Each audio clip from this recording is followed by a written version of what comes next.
Hi friends, good morning. అందరూ ఎలా ఉన్నారండి? చాలా అయితే మామూలుగా లేదు అయితేనే.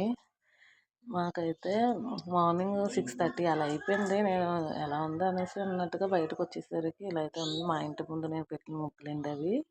ఇంకా నేను అలాగంటి ముగ్గులు అయితే పెట్టలేదు. ఈ పిక్స్ అయితే అమ్మమ్మ వాళ్ళ ఇంటికి వెళ్ళామండి. అమ్మమ్మ వాళ్ళది పల్లెటూరే. అక్కడైతే రీసెంట్గా ఒక టెంపుల్, వెంకటేశ్వర స్వామి టెంపుల్ అయితే పెడితే అక్కడికి కూడా వెళ్ళామండి.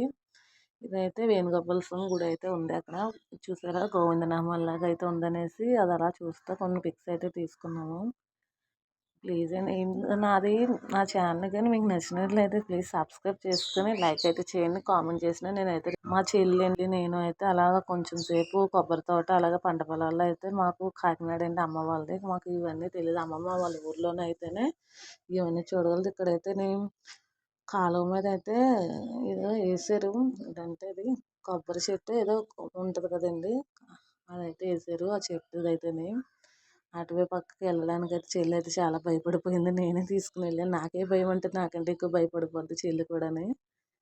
ఇక్కడ కూడా టెంపుల్లో అయితే చాలా బాగుంది. ఒక 2 hours దాకా మేము అక్కడే ఉండిపోయాం. ఎందుకంటే ఆ ప్లేస్ చాలా పీస్ఫుల్గా ఉంది. టెంపుల్లో అయితేనే ప్రశాంతంగా ఉంటుంది అంటారు కదా, సేమ్ అదే ఫీలింగ్ వచ్చింది. తర్వాత అయితే అమ్మ వాళ్ళ ఇంటికి వెళ్ళిపోయిన తర్వాత కొబ్బరి తోటల్లోని అలాగే పంట పొలాల సీల్ బాగా ఏంటంటే ఒక సంక్రాంతికే అండి, వరి కోతల ముందు సంక్రాంతి ముందే ధాన్యం అయితే అదంతా తీసేస్తారు. ఇవన్నీ అక్కడ తీసుకున్న పిక్సే. నేనైతే చాలా పిక్స్ తీసుకున్నాను. అక్కడ ఫ్లవర్స్, చిన్న చిన్న ఫ్లవర్స్, కొబ్బరి తోటలో అయితే చిన్న చిన్న ఫ్లవర్స్ ఉంటే దివ్య అయితే ఇలా ఇచ్చింది. చెల్లి పేరు దివ్య. ప్లీజ్ సబ్స్క్రైబ్ చేసుకుని వాళ్ళ